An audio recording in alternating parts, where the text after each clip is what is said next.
മൂർത്തിത്വേ പരികൽപ്പിതഃ ശശഭ്രതോ വർദ്മാ പുനർജന്മനാമാത്മേത്യാത്മവിദാം ക്രതുശ്ച യജതാം ഭർത്താമരജ്യോതിഷാം ലോകാനാം പ്രളയോദ്ഭവസ്ഥിതിവിഭുശ്ചാനേകധായ ശ്രുതൗ വാചം ന സദദാത്വനേകകിരണസ്ത്രൈലോക്യദീപോ രവിഃ. നമസ്തേ. PSCയുടെ സിലബസിൽ മൊഡ്യൂൾ 1 ജ്യോതിഷം, ബൃഹജ്ജാതക ഓഫ് വരാഹമിഹിര ഇതാണ് പഠിക്കാനുള്ളത്. അപ്പോൾ ആ ഒരു ടോപ്പിക്ക് PSC ടോപ്പിക് 1 ആയിട്ട് കണ്ടുകൊണ്ട് നമുക്ക് അതിലെ ആദ്യത്തെ 5 ശ്ലോകങ്ങൾ ഒന്ന് നോക്കാം. അപ്പോൾ ഇവിടെ ഒന്നാമത്തെ ശ്ലോകം നമ്മൾ പറഞ്ഞതാണ്. ഒന്നാമത്തെ ശ്ലോകത്തിൽ പ്രാർത്ഥനയാണ്. സഹ രവിഹി വാചം നഹ ദദാതു, ആ രവി നമുക്ക് വാക്കിനെ തരട്ടെ എന്നുള്ള പ്രാർത്ഥനയാണ്. അപ്പോൾ നമ്മൾ പറഞ്ഞിരുന്നു ശശഭ്രതഃ മൂർത്തിത്വേ പരികൽപ്പിതഃ, അതായത് രവിക്ക്, സൂര്യന് ഒരുപാട് വിശേഷണങ്ങൾ കൊടുത്തിട്ട് അങ്ങനെയുള്ള രവി നമുക്ക് വാക്കിനെ തരട്ടെ എന്ന് പറയാണ്. എന്തൊക്കെയാണ് വിശേഷണങ്ങൾ? ശശഭ്രതഃ മൂർത്തിത്വേ പരികൽപ്പിതഃ അപുനർജന്മനാം വർദ്മാ ആത്മവിദാം ആത്മാ യജതാം ക്രതുഃ അമരജ്യോതിഷാം ഭർത്താ ലോകാനാം പ്രളയോദ്ഭവസ്ഥിതിവിഭുഃ അനേകധാ ശ്രുതൗ യഃ സഹ അനേകകിരണഃ ത്രൈലോക്യദീപഃ രവിഃ നഹ വാചം ദദാതു എന്നിങ്ങനെ ഓരോ വാക്കിൻ്റെയും അർത്ഥം പറഞ്ഞതാണ്. അപ്പോൾ ഇനി രണ്ടാമത്തെ ശ്ലോകത്തിലേക്ക് കടക്കാം. രണ്ടാമത്തെ ശ്ലോകമാണ് ഭൂയോഭിഃ പടുബുദ്ധിഭിഃ പടുധിയാം ഹോരാഫലജ്ഞപ്തയേ ശബ്ദന്യായസമന്വിതേഷു ബഹുശഃശാസ്ത്രേഷു ദൃഷ്ടേഷ്വപി ഹോരാതന്ത്രമഹാർണവപ്രതരണേ ഭഗ്നോദ്യമാനാമഹം സ്വൽപം വൃത്തവിചിത്രമർത്ഥബഹുളം ശാസ്ത്രപ്ലവം പ്രാരഭേ. ഒന്നുകൂടി നോക്കാം. ഭൂയോഭിഃ പടുബുദ്ധിഭിഃ പടുധിയാം ഹോരാഫലജ്ഞപ്തയേ ശബ്ദന്യായസമന്വിതേഷു ബഹുശഃശാസ്ത്രേഷു ദൃഷ്ടേഷ്വപി ഹോരാതന്ത്രമഹാർണവപ്രതരണേ ഭഗ്നോദ്യമാനാമഹം സ്വൽപം വൃത്തവിചിത്രമർത്ഥബഹുളം ശാസ്ത്രപ്ലവം പ്രാരഭേ എന്നാണ്. എന്താണ് ഇതിൻ്റെ അർത്ഥം? പ്രാരഭേ, ആരംഭിക്കാൻ പോവുകയാണ്, ഉണ്ടാക്കുന്നു. അഹം പ്രാരഭേ, ഞാൻ ഉണ്ടാക്കുന്നു. എന്തിനെയാണ് ഉണ്ടാക്കുന്നത്? ബൃഹജ്ജാതകം എന്നുള്ള ഈ ഒരു ഗ്രന്ഥത്തെയാണ് ഉണ്ടാക്കുന്നത്. ഭൂയോഭിഃ പടുബുദ്ധിഭിഃ, ധാരാളം പടുബുദ്ധികളായിട്ടുള്ള, സമർത്ഥ ബുദ്ധികളായിട്ടുള്ള ആളുകൾ, പടുധിയാം, സമർത്ഥമായിട്ടുള്ള ബുദ്ധിയോട് കൂടിയവർക്ക്, ഹോരാഫലജ്ഞപ്തയേ, ഹോരാഫലം എന്ന് പറഞ്ഞാൽ ജാതകഫലം, ജാതകഫലത്തെ ബോധിപ്പിക്കാൻ വേണ്ടിയിട്ട്, ശബ്ദന്യായ സമന്വിതേഷു, നല്ല ശബ്ദങ്ങളും യുക്തികളുമൊക്കെ കൂടിച്ചേർന്ന, ബഹുശഃ ശാസ്ത്രേഷു ദൃഷ്ടേഷ്വപി, അനേകം ശാസ്ത്രങ്ങൾ ഉണ്ടെങ്കിലും, അതായത് എന്തിനു വേണ്ടിയിട്ടാണ് ബൃഹജ്ജാതകം എന്നൊരു ഗ്രന്ഥം എഴുതുന്നത് എന്ന് ചോദിച്ചാൽ, അനേകം പ്രൗഢഗ്രന്ഥങ്ങൾ ജ്യോതിഷത്തിലുണ്ട്, അല്ലെങ്കിൽ ജാതകഫല ശാസ്ത്രത്തിലുണ്ട്, ഹോരാശാസ്ത്രത്തിലുണ്ട്. പക്ഷേ ആരും തന്നെ അതിനെ സംക്ഷേപിച്ച് പെട്ടെന്ന് മനസ്സിലാകുന്ന രീതിയിൽ ലളിതമായിട്ട് പറഞ്ഞിട്ടില്ല. അപ്പോൾ അതുകൊണ്ട് ഹോരാതന്ത്രമഹർണവപ്രതരണേ, ഹോരാശാസ്ത്രമായിരിക്കുന്ന ഈ ജലാശയം, ഈ ഒരു സമുദ്രത്തിനെ കടക്കാൻ വേണ്ടിയിട്ട്, ഭഗ്നോദ്യമാനാം, ശ്രമിച്ചിട്ട് പറ്റാതെ വന്ന ആളുകൾക്ക് വേണ്ടി, അതായത് പ്രൗഢഗ്രന്ഥങ്ങളിലൊക്കെ പറയുന്ന വിഷയങ്ങളെ സംക്ഷേപിച്ച് പറയാൻ വേണ്ടിയിട്ടാണ് ഈ ഒരു ബൃഹജ്ജാതകം എഴുതുന്നത്. സ്വൽപ്പം, അതായത് സംക്ഷേപിച്ച്, അർത്ഥബഹുളം എന്നാൽ അർത്ഥബഹുളമായി, വൃത്തവിചിത്രം, ശാർദൂല വിക്രീഡിതം തുടങ്ങിയ വൃത്തങ്ങളെ കൊണ്ട് ശാസ്ത്രപ്ലവം പ്രാരഭേ, ഈ ശാസ്ത്രമാകുന്ന പൊങ്ങുതടിയെ ഉണ്ടാക്കുന്നു എന്നാണ് പറയുന്നത്. അതായത് അനേകം പ്രൗഢഗ്രന്ഥങ്ങൾ ഇല്ലാണ്ടല്ല, പക്ഷെ അത്ര വലിയ വലിയ ഗ്രന്ഥങ്ങളൊന്നും മനസ്സിലാക്കാൻ കഴിവില്ലാത്തവർക്ക്, സാധിക്കാത്തവർക്ക് വേണ്ടിയിട്ട് ഞാനിങ്ങനെ ഒരു ശാസ്ത്രഗ്രന്ഥത്തെ ഉണ്ടാക്കുകയാണ് എന്ന് ആര് പറയുന്നു? വരാഹമിഹിരാചാര്യൻ പറയുന്നു. ഇതിൻ്റെ സാരാംശം എങ്ങനെയാണ്? പരാശര പ്രഭൃതികളായിട്ടുള്ള, പരാശര ഹോര തുടങ്ങിയിട്ടുള്ള ഗ്രന്ഥങ്ങളൊക്കെ ഉണ്ട്. പരാശര പ്രഭൃതികളായ അനേകാചാര്യന്മാർ നിപുണമതികളായിരിക്കുന്നവർക്ക് ജാതകഫലജ്ഞാപനത്തിനായിക്കൊണ്ട് അനേക ഗ്രന്ഥങ്ങളെ നിർമ്മിച്ചുവെങ്കിലും അതുകളിൽ വെച്ച് ഒന്നിനും ചുരുക്കമില്ലായ്കയാൽ അങ്ങനെയുള്ള അതുകളിൽ പരിചയിച്ച് മുഴുവനും ഗ്രഹിക്കാൻ തങ്ങൾക്ക് ശക്തിയില്ല എന്നറിഞ്ഞ് മധ്യത്തിങ്കൽ മടങ്ങിയ മനസ്സോടുകൂടിയവരായ മന്ദമതികൾക്ക് സുഖേന പൂർവഗ്രന്ഥങ്ങളുടെ സാരാംശത്തെ വിഷയീകരിച്ചുള്ള ബോധത്തെ സിദ്ധമാക്കുവാനായിക്കൊണ്ട് ശബ്ദസംക്ഷേപത്തോടും അർത്ഥബാഹുല്യത്തോടും പല വൃത്തങ്ങളോട് കൂടിയതായ ഒരു ശാസ്ത്രത്തെ ഞാൻ നിർമ്മിക്കുന്നു. അതായത് മന്ദമതികൾക്ക്, അതായത് പൂർവ്വഗ്രന്ഥങ്ങളെയൊന്നും പഠിച്ചു മനസ്സിലാക്കാൻ കഴിവില്ലാത്തവർക്ക് പൂർവ്വഗ്രന്ഥങ്ങളുടെ സാരം വിവരിച്ചു തരാണ് ഈ ബൃഹത് ജാതകത്തിൽ.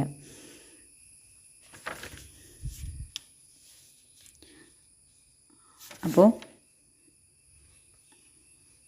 ഈ ശ്ലോകം കൊണ്ട് തന്നെ ഈ ശാസ്ത്രത്തിൻ്റെ വിഷയം ജാതകഫല നിർണയത്തിന് ഉപയോഗികളായിട്ടുള്ള രാശി ദ്രൈകാണാദി സ്വരൂപങ്ങളാണ് എന്ന് മനസ്സിലാകുന്നു. പ്രയോജനം ജാതകഫലജ്ഞാനമാണ് എന്നും മനസ്സിലാകുന്നു. സംബന്ധം പ്രതിപാദ്യ ഭാവമാണ്. അനുബന്ധ ചതുഷ്ടയം പറയാണ് ഇവിടെ.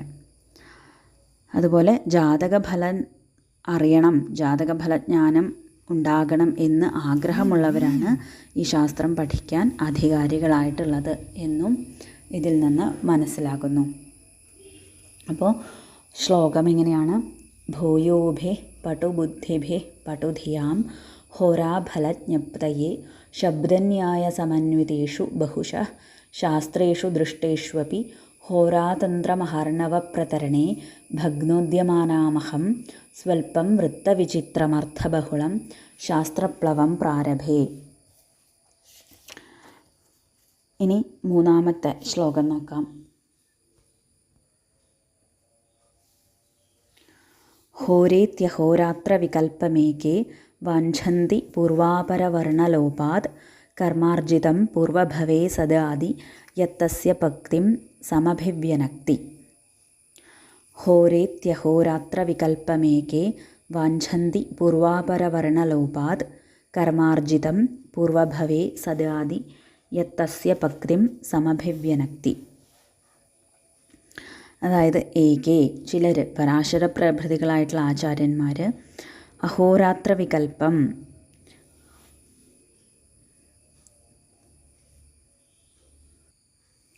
പൂർവാപരവർണലോപാത് വാഞ്ഛന്തി, അതായത് അഹോരാത്രം എന്നുള്ള പദത്തിൻ്റെ ആദ്യത്തെ അക്ഷരവും ആ എന്ന അക്ഷരവും പിന്നെ ത്രം എന്നുള്ള അവസാനത്തെ അക്ഷരവും പൂർവാപരവർണലോപം, ആദ്യത്തെയും അവസാനത്തെയും അക്ഷരങ്ങൾ ലോപിച്ചിട്ടാണ് ഹോര എന്നുള്ള ശബ്ദമുണ്ടായത് എന്ന് പറയുന്നു. അഹോരാത്രം എന്നുള്ളതിന് എന്താണ് അർത്ഥം? രാവും പകലും എന്നാണ് അർത്ഥം.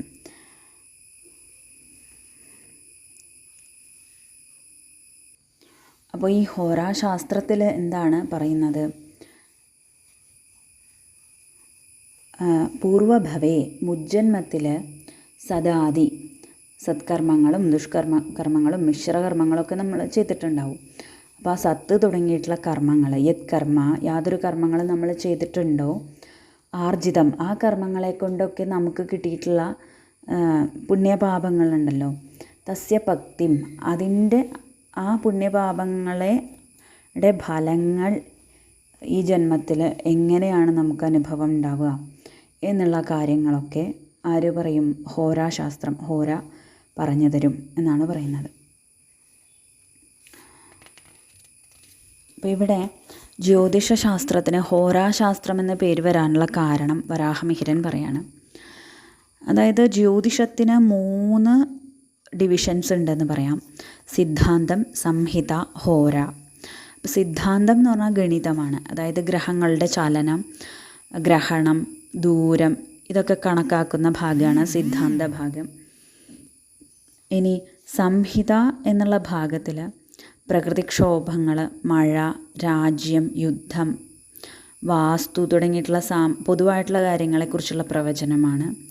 ഹോര എന്ന് പറഞ്ഞാൽ ജാതകമാണ്. അതായത് വ്യക്തികളുടെ ജനന സമയത്തെ ഗ്രഹസ്ഥിതി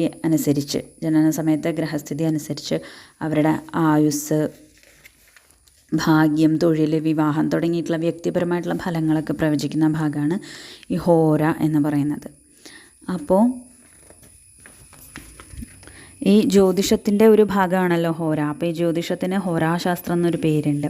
അപ്പോൾ ഈ പേര് വരാൻ കാരണം പറയുന്നത് ഈ അഹോരാത്രം, പകലും രാത്രിയും അടങ്ങുന്ന 24 മണിക്കൂർ സമയത്തിന് അഹോരാത്രം എന്ന് സംസ്കൃതത്തിൽ പറയും. അപ്പോൾ ചില മുൻകാല ആചാര്യന്മാരുടെ അഭിപ്രായത്തിൽ ഈ അഹോരാത്രം എന്നുള്ള ശബ്ദത്തിൻ്റെ വാക്കിൻ്റെ ആദ്യത്തെ അക്ഷരമായ ആയും അവസാനത്തെ അക്ഷരമായിട്ടുള്ള ത്രം ഇത് ലോപിച്ചിട്ടാണ് നടുവിലുള്ള അക്ഷരങ്ങൾ ചേർത്തിട്ടാണ് ഹോര എന്നുള്ള പദമുണ്ടായത് എന്നാണ്. അതുപോലെ ഒരു മനുഷ്യൻ കഴിഞ്ഞ ജന്മങ്ങളിൽ ചെയ്തു കൂട്ടിയതായിട്ടുള്ള നല്ലതും ചീത്തയുമായിട്ടുള്ള കർമ്മഫലങ്ങൾ ഈ ജന്മത്തിൽ ഏത് രീതിയിലാണ്, എപ്രകാരമാണ് അനുഭവത്തിൽ വരിക എന്ന് വ്യക്തമായിട്ട് കാണിച്ചു തരുന്ന ഒരു കണ്ണാടിയാണ് ഹോരാശാസ്ത്രം അഥവാ ജാതകശാസ്ത്രം എന്ന് പറയുന്നത്. അപ്പോൾ ഇതാണ് ഈ ശ്ലോകത്തിൽ ഇവിടെ പറയുന്നത്. ഹോരേത്യഹോരാത്ര വികൽപ്പമേകേ വാഞ്ചന്തി പൂർവാപരവർണലോപാത് കർമാർജിതം പൂർവഭവേ സദാതി യത്തസ്യ പക്തിം സമഭിവ്യനക്തി എന്ന്. ഇനി 4ാമത്തെ ശ്ലോകം നോക്കാം.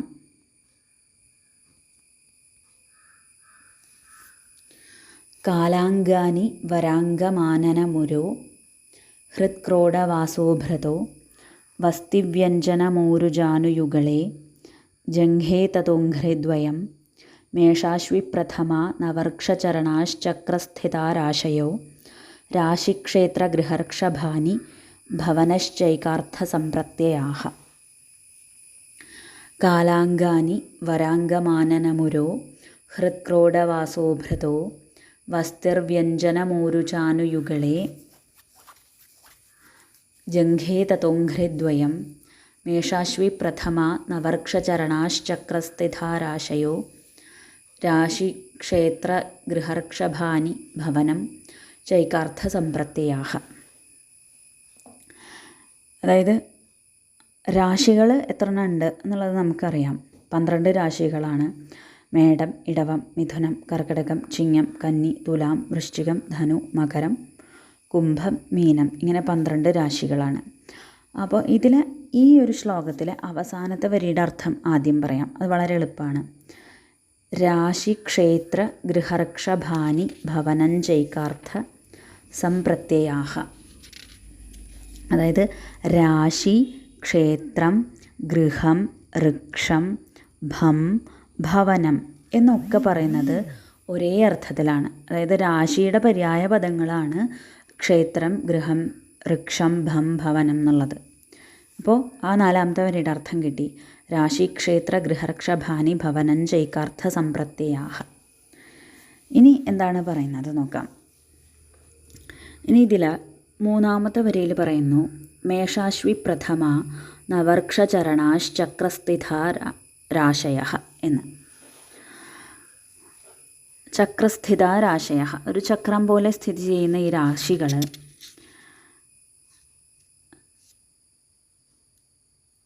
ഇത് അശ്വതി മുതൽ ആദ്യത്തെ രാശിയാണ് മേടം. മേഷാശ്വി പ്രഥമ, മേടമാണ് ആദ്യത്തെ രാശി. ഈ രാശി എങ്ങനെയുള്ളതാണ്? അശ്വതി മുതൽ 9 നക്ഷത്രപാദങ്ങൾ ചേർന്നതാണ് മേടം രാശി. ഒരു നക്ഷത്രത്തിൽ നമുക്കറിയാം 27 നക്ഷത്രങ്ങൾ. അശ്വതി, ഭരണി, കാർത്തിക, രോഹിണി, മകീരം, തിരുവാതിര, പുണർദം, പൂയം, ആയില്യം, മകം, പൂരമുത്രം, അത്തം, ചിത്ര, ചോതി, വിശാഖ, മനിഴം, തൃക്കേട്ട, മൂലം, പൂരാട, ഉത്രാടം, തിരുവോണം, വിട്ടം, ചതയം, പൂരുരുട്ടാതി, ഉത്രട്ടാതി, രേവതി, ഇങ്ങനെ 27 നക്ഷത്രങ്ങളുണ്ട്. അപ്പോൾ ഇതിൽ ഒരു നക്ഷത്രത്തിൽ 4 പാദങ്ങളാണ് ഉള്ളത്. അപ്പോൾ മേടം രാശിയിൽ 9 നക്ഷത്രപാദങ്ങളുണ്ട്. നവർക്ഷചരണാഹ എന്ന് പറഞ്ഞാൽ 9 നക്ഷത്രപാദങ്ങളുണ്ട്. അപ്പോൾ മേടം രാശിയിൽ ഏതൊക്കെ നക്ഷത്രങ്ങളാണ് വരിക? അശ്വതിയുടെ 4 പാദങ്ങൾ വരും. ഒരു നക്ഷത്രത്തിൽ 4 പാദമാണ്. അപ്പോൾ അശ്വതിയുടെ 4 പാദങ്ങളും ഭരണിയുടെ 4 പാദങ്ങളും കാർത്തികയുടെ ഒരു പാദവും ചേരുമ്പോഴാണ് 4 4 4 + 4 + 1 9 പാദങ്ങളാവുക മേടത്തിൽ. അപ്പം ഇങ്ങനെയാണ് മേടം രാശി സ്ഥിതി ചെയ്യുന്നത്. ഇനി ഇടവം എടുത്തു കഴിഞ്ഞാൽ കാർത്തികയുടെ 3 പാദങ്ങളും രോഹിണിയുടെ 4 പാദങ്ങളും മകേരത്തിൻ്റെ 2 പാദങ്ങളും. അപ്പോൾ 3 + 4 + 2 9 പാദങ്ങളാണ് ഇടവത്തിലുള്ളത്. ഇനി മിഥുനം രാശി എടുത്തു കഴിഞ്ഞാൽ മകേരം 2 പാദം, തിരുവാതിര 4 പാദം, പുണർദം 3 പാദം. അപ്പോൾ 2 + 4 + 3 9 പാദങ്ങളായി. ഇനി കർക്കിടകൻ രാശിയിൽ പുണർദത്തിൻ്റെ 1 പാദം, പൂയത്തിൻ്റെ 4 പാദം, ആയില്യത്തിൻ്റെ 4 പാദം. അപ്പോൾ അങ്ങനെ 9 പാദങ്ങളായി. ചിങ്ങത്തിൽ മകത്തിൻ്റെ 4 പാദം, പൂരത്തിൻ്റെ 4 പാദം, ഉത്രം 1 പാദം. കന്നി ഉത്രം 3 പാദം, അത്തം 4 പാദം, ചിത്ര 2 പാദം. തുലാം ചിത്ര 2 പാദം, ചോതി 4 പാദം, വിശാഖം 3 പാദം. വൃശ്ചികം വിശാഖം 1 പാദം, അനിഴം 4 പാദം, തൃക്കേട്ട 4 പാദം. ധനു മൂലം 4 പാദം, പൂരാടം 4 പാദം, ഉത്രാടം 1 പാദം. മകരം ഉത്രാടം 3 പാദം, തിരുവോണം 4 പാദം, അവിട്ടം 2 പാദം. കുംഭം അവിട്ടം 2 പാദം, ചതയം 4 പാദം, പൂരുരുട്ടാതി 3 പാദം. മീനം പൂരുരുട്ടാതി 1 പാദം, ഉത്രട്ടാതി 4 പാദം, രേവതി 4 പാദം. അപ്പോൾ ഇതിനെയാണ് നവർക്ഷചരണാഹ എന്ന് പറയുന്നത്. ഒരു രാശിയിൽ 9 നക്ഷത്രപാദങ്ങൾ ഉണ്ടാകും. അപ്പോൾ ആദ്യം ഏത് രാശിയാണ് പറയുന്നത്? മേടൻ രാശിയാണ്. പിന്നെ ക്രമത്തിൽ പോവും, ഇടവം മിഥുനം അങ്ങനെ പോവും. അപ്പോൾ മൂന്നാമത്തെ വരിയുടെ അർത്ഥം കിട്ടി. മേഷാശ്വി പ്രഥമ നവർക്ഷചരണാശ്ചക്രസ്ഥിത രാശയ എന്ന് കിട്ടി. ഇനി ആദ്യത്തെ 2 വരിയിൽ പറയുന്നത് ഈ ഓരോ കാലപുരുഷൻ എന്നൊരു സങ്കല്പം കൊണ്ടുവരികയാണ്. ഈ കാലപുരുഷൻ്റെ ഓരോ അവയവങ്ങളാണ് ഓരോ രാശികളും എന്നാണ് ഇവിടെ പറയാൻ പോകുന്നത്. കാലാംഗാനി വരാംഗമാനനമുരോ ഹൃത്ക്രോഡവാസോഭ്രതോ വസ്തിർവ്യഞ്ജനമോരുജാനുയുഗളെ ജംഘേ തതോഘ്രിദ്വയം എന്നിങ്ങനെ. അപ്പോൾ അത് ക്രമത്തിലാണ്, മേടം തുടങ്ങിയിട്ടാണ്. അപ്പം മേടം രാശി വരാംഗമാണ്, കാലപുരുഷൻ്റെ വരാംഗമാണ്, അതായത് ശിരസ് മൂർധാവാണ് എന്നർത്ഥം. ഇനി ഇടവം രാശി കാലപുരുഷൻ്റെ ആനനമാണ്, അതായത് മുഖമാണ് എന്നർത്ഥം. വരാംഗമാനനം എന്നത് വരെ കിട്ടി. ഇനി ഉരഹ. മിഥുനം രാശി ഉരസാണ് കാലപുരുഷൻ്റെ, അതായത് മാറിടമാണ്. ഇനി ഹൃത്ക്രോഡവാസോഭ്രതോ. കർക്കടകം രാശി കാലപുരുഷൻ്റെ ഹൃത്താണ്, ഹൃദയമാണ്. ചിങ്ങം രാശി കാലപുരുഷൻ്റെ ക്രോഡമാണ്, അതായത് ഉദരമാണ്. കന്നി രാശി കാലപുരുഷൻ്റെ വാസോഭ്രതാണ്, അതായത് കട്ടിപ്രദേശം അഥവാ അരയാണ്. ഇനി വസ്തിർവ്യഞ്ജനമോരുജാനുയുഗളെ. തുലാം രാശി കാലപുരുഷൻ്റെ വസ്തിയാണ്, അതായത് പൊക്കിളിൻ്റെ താഴെയുള്ള ഭാഗം. ഇനി വൃശ്ചികം രാശി വ്യഞ്ജനമാണ് കാലപുരുഷൻ്റെ. വ്യഞ്ജനം എന്ന് പറഞ്ഞാൽ ലിംഗം എന്നർത്ഥം. ഇനി ഊരുയുഗളം, അതായത് തുടകളാണ് ധനുരാശി. ജംഘേ ജാനുയുഗളെ.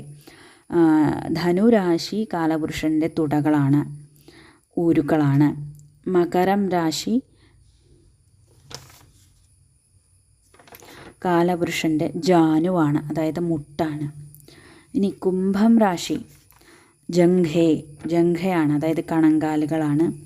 മീനം രാശി അംഘ്രിദ്വയം, പാദങ്ങളാണ് മീനം രാശി. ഇങ്ങനെയാണ് കാലപുരുഷൻ്റെ ഓരോ അംഗങ്ങളായിട്ട് രാശികളെ കണക്കാക്കിയിരിക്കുന്നത്. അപ്പോൾ ഇതാണ് ഈ 4ാമത്തെ ശ്ലോകത്തിൻ്റെ അർത്ഥം. കാലാംഗാനി വരാംഗമാനനമുരോ ഹൃത്ക്രോഡവാസോഭ്രതോ വസ്തിർവ്യഞ്ജനമോരുജാനുയുഗളെ ജംഘേ തതോഘ്രിദ്വയം മേഷാശ്വി പ്രഥമ നവർക്ഷചരണാശ്ചക്രസ്ഥിതാരാശയോ രാശിക്ഷേത്രഗൃഹർഷഭാനി ഭവനം ചൈകാർത്ഥസമ്പ്രത്യയാഹ എന്ന്. ഇനി അടുത്ത ശ്ലോകം നോക്കാം. 5-ാമത്തെ ശ്ലോകം. മത്സ്യൗ ഘടീ നൃമിഥുനം സഗതം സവീണം ചാപി നരോശ്വജഘനോ മകരോ മൃഗാസ്യ തൗലീ സസ്യദഹനാ പ്ലവഗാ ച കന്യാ ശേഷാഃ സ്വനാമസദൃശാഃ സ്വചരാശ്ച സർവേ. മത്സ്യൗ ഘടീ നൃമിഥുനം സഗതം സവീണം ചാപി നരോശ്വജഘനോ മകരോ മൃഗാസ്യ തൗലീ സസ്യദഹനാ പ്ലവഗാ ച കന്യാ ശേഷാഃ സ്വനാമസദൃശാഃ സ്വചരാശ്ച സർവേ. ഇനി ഈ ശ്ലോകത്തിൽ ഓരോ രാശികളുടെയും ആകൃതിയെ പറയാണ്. എന്തിനു വേണ്ടിയിട്ടാണ് ഇങ്ങനെയൊക്കെ ആകൃതിയൊക്കെ കൽപ്പിക്കുന്നതെന്ന് ചോദിച്ചാൽ അത് ആ ജാതക ഫലം പറയുമ്പോഴേ അത് മനസ്സിലാവുള്ളൂ. ഈ ജാതക ഫലം പറയാൻ വേണ്ടിയിട്ടുള്ള ഓരോ ഉപായങ്ങളായിട്ട് ഉപാധികളൊക്കെ ആയിട്ടാണ്, അതിന് വേണ്ടിയിട്ടാണ് ഇങ്ങനെയൊക്കെ കൽപ്പിക്കുന്നത്. അപ്പോൾ ഓരോ രാശിയുടെയും ആകൃതികളാണ് ഇവിടെ പറയുന്നത്. ഇവിടെ മേടത്തിൻ്റെ പറഞ്ഞിട്ടില്ല, ഇടവത്തിൻ്റെ പറഞ്ഞിട്ടില്ല,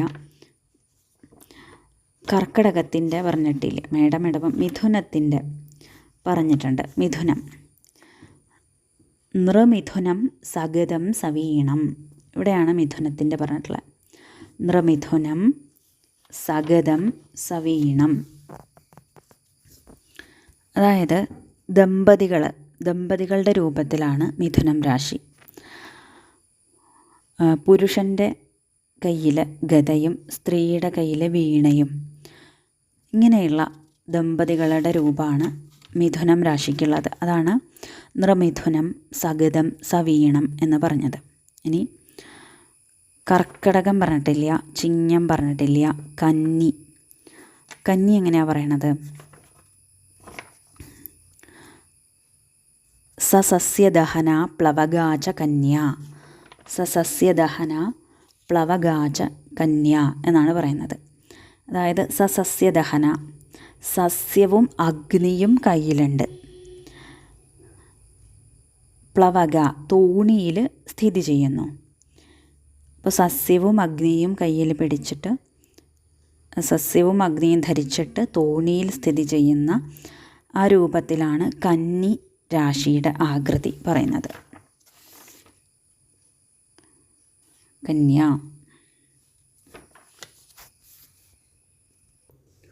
അപ്പോൾ സസ്യവും അഗ്നിയും ധരിച്ച തോണിയിൽ സ്ഥിതി ചെയ്യുന്ന ഒരു കന്യകയുടെ രൂപമാണ് കന്നിരാശിക്ക്. അപ്പോൾ അങ്ങനെ മേടം, ഇടവം, മിഥുനം, കർക്കിടകം, ചിങ്ങം, കന്നി, തുലാം എങ്ങനെയാണ്? തൗലി എന്നാണ് പറയുന്നത്. അതായത് തുലാസ് കയ്യിൽ പിടിച്ച പുരുഷൻ, ഇതാണ് തുലാം രാശിയുടെ ആകൃതി. ഇനി വൃശ്ചികം പറഞ്ഞിട്ടില്ല. ധനു പറയുന്നു.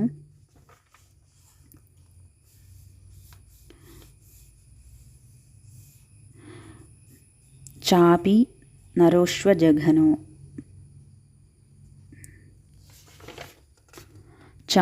നരോശ്വജഘനോ, അതായത് വില്ല് ധരിച്ച മനുഷ്യനാണ്, നരനാണ്. വില്ല് ധരിച്ച നരൻ അശ്വജഘനനുമാണ്. അതായത് അരയുടെ മുകളിൽ വില്ലേന്തിയ മനുഷ്യനും അരയ്ക്ക് താഴെ കുതിരയുടെ രൂപവും. അരയുടെ മുകളിൽ വില്ലേന്തിയ മനുഷ്യനും അരയ്ക്ക് താഴെ കുതിരയുടെ രൂപവും. ഇതാണ് ധനുരാശി. ഇനി മകരം നോക്കുകയാണെങ്കിൽ മകരോ മൃഗാസ്യ, മൃഗം, മാനിൻ്റെ മുഖത്തോടു കൂടിയ രാശിയാണ് മകരം രാശി. അപ്പോൾ അത് എങ്ങനെയാണ്? മാനിൻ്റെ മുഖവും മുതലയുടെ ശരീരവും, മാനിൻ്റെ തലയും മുതലയുടെ ശരീരവും ഉള്ള രൂപം, അതാണ് ആകൃതി, അതാണ് മകരം രാശി. ഇനി കുംഭം പറഞ്ഞിട്ടില്ല. മീനം പറയുകയാണെങ്കിൽ കുംഭം പറഞ്ഞിട്ടുണ്ട്. കുംഭം ഘടീ എന്ന് പറയുന്നു. ഘടീ അതായത് ഘടവാൻ, ഘടം പിടിച്ച ആൾ. ഒരു കുടം പിടിച്ച ആൾ. ഇതാണ് കുംഭം രാശിയുടെ ആകൃതി. ഘടീ. ഇനി മീനത്തിൻ്റെയോ മത്സ്യവും. മത്സ്യങ്ങൾ, ഇതാണ് മീനം രാശിയുടെ ആകൃതി. മീനം രാശിയുടെ ആകൃതി എന്ന് പറയുന്നത് അന്യോന്യം പുച്ഛാഭിമുഖങ്ങളായിട്ടുള്ള 2 മത്സ്യങ്ങൾ എന്നാണ് പറയുന്നത്.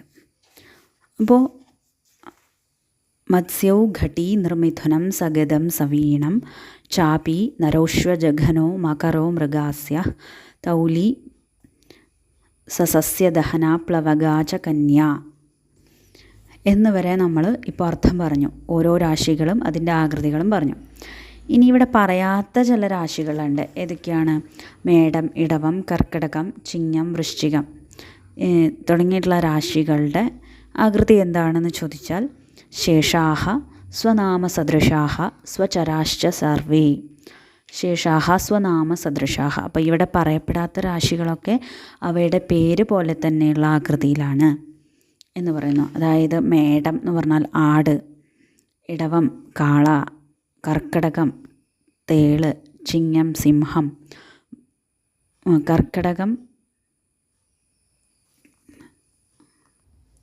കർക്കിടകം ഞണ്ട്, ചിങ്ങം സിംഹം, വൃശ്ചികം തേള് എന്നുള്ള ആകൃതിയിലായിരിക്കും.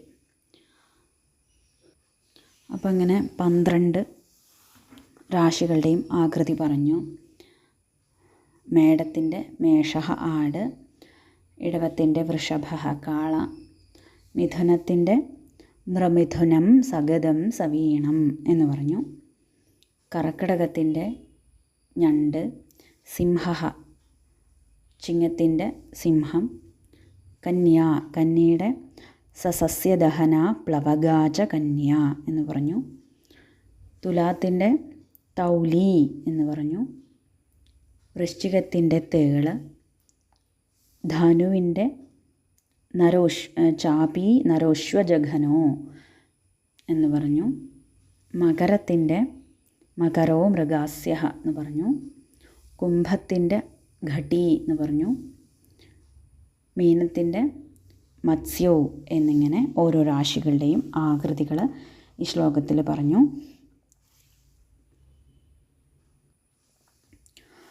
മത്സ്യൗ ഘടീ നൃമിഥുനം സഗതം സവീണം ചാപി നരോശ്വജഘനോ മകരോ മൃഗാസ്യ തൗലി സസസ്യദഹന പ്ലവകാച കന്യ ശേഷാ സ്വനാമസദൃശാഹ സ്വചരാശ്ച സർവേ. ഇവിടെ സ്വചരാശ്ച സർവേ എന്നുള്ളത് കൊണ്ട് എന്താണ് ഉദ്ദേശിക്കുന്നത് എന്ന് വെച്ചാൽ ഈ രാശികൾക്കെല്ലാം അവയുടെ രൂപത്തിനനുസരിച്ചുള്ള സ്വഭാവവും സഞ്ചാരപഥങ്ങളും ഉണ്ടായിരിക്കുമെന്നാണ്.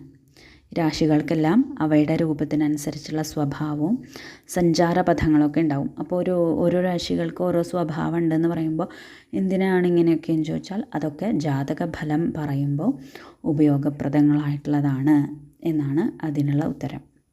ഇനി ബാക്കി അടുത്ത ക്ലാസ്സിൽ നോക്കാം. നമസ്കാരം.